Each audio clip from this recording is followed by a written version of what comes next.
What's going on?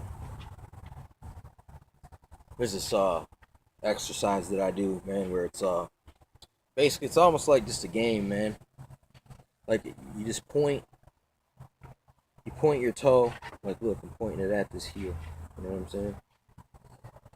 And then see all the places where I can step in this awkward, positioning here. And then the same thing over here is you can step and you can point your heel at the other toe. So look, heel's still pointing at this other toe.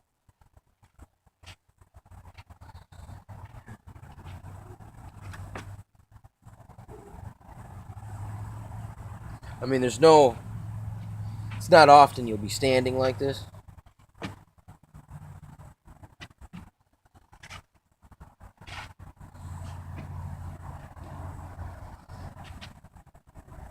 Other than in like these strange little exercises like this.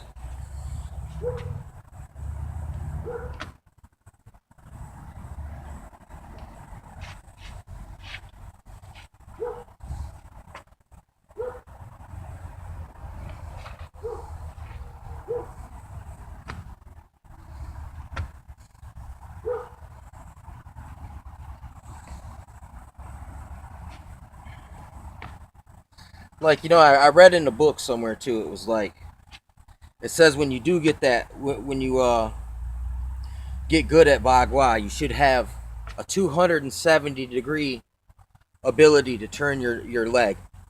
You should be able to turn your leg into a 270-degree circle. You can't get it to turn all the way around, but you can get it to turn 270 degrees.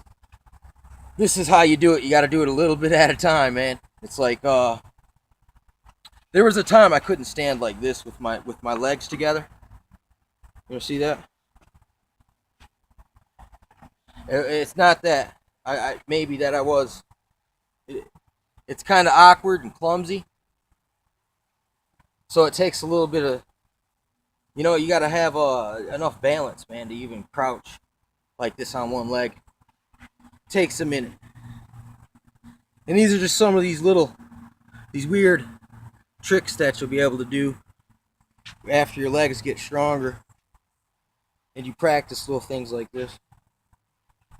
And then there's a lot of throws, like throws, especially where you grab someone like this. You got to turn in the other foot. You turn it in like that, and then they. And every way you turn, it gives you kind of a spring off in the opposite direction. So if you're turned here, you're springed off in that direction.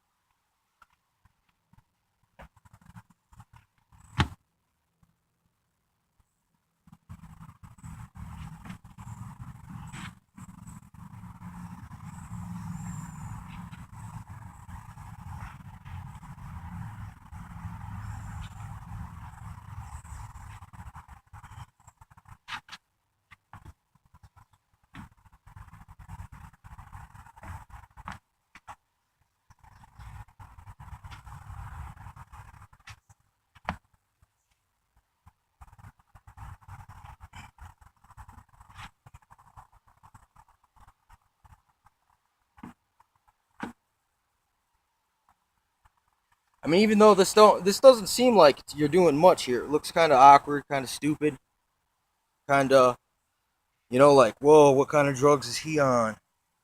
But no, listen, if you ever tried it and did it for a minute, even though I'm moving real slow, not really moving very far, I'm not really busting a sweat. It, it's I don't know, it does a lot for just being a small exercise like this, because it's working you out different, man.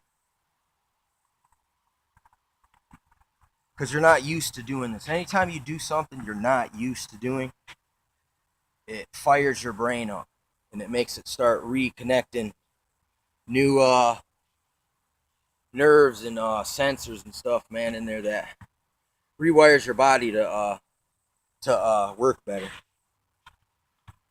to it. You know, it's adaptation. Like, I don't believe in evolution, but I do believe in adaptation, in the passing on of adapted genetic things, for sure.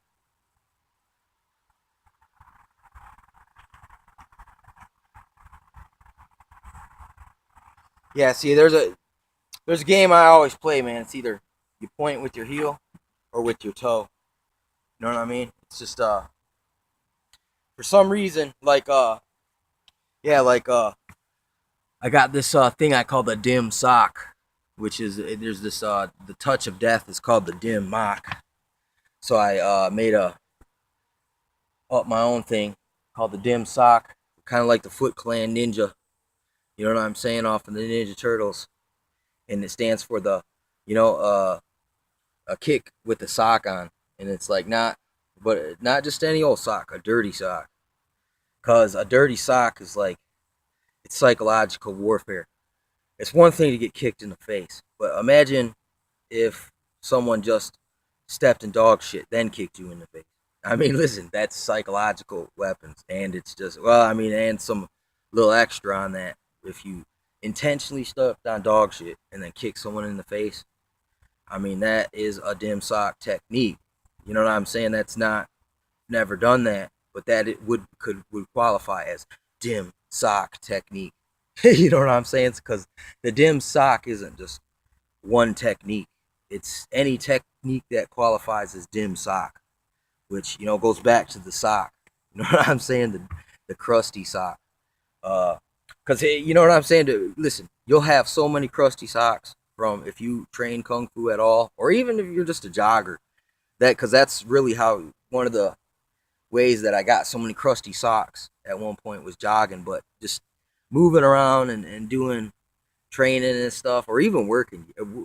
People who work every day have dim socks on too when they get out of work. So, but you get a special kind of nastiness from the all the sweat that you let out from doing your kung fu training, man. That's and so the socks come back like funk nasty. So it's like no one wants to get it's bad enough if someone kicks you in the face, but you don't want to get kicked in the face with someone who's been sleeping in the same socks for 2 weeks.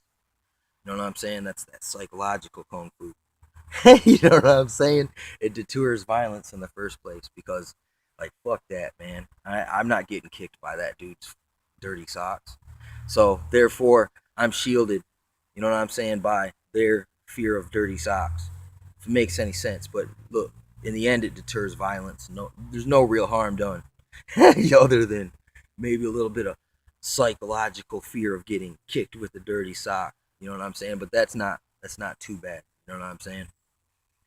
It's just a mind trick.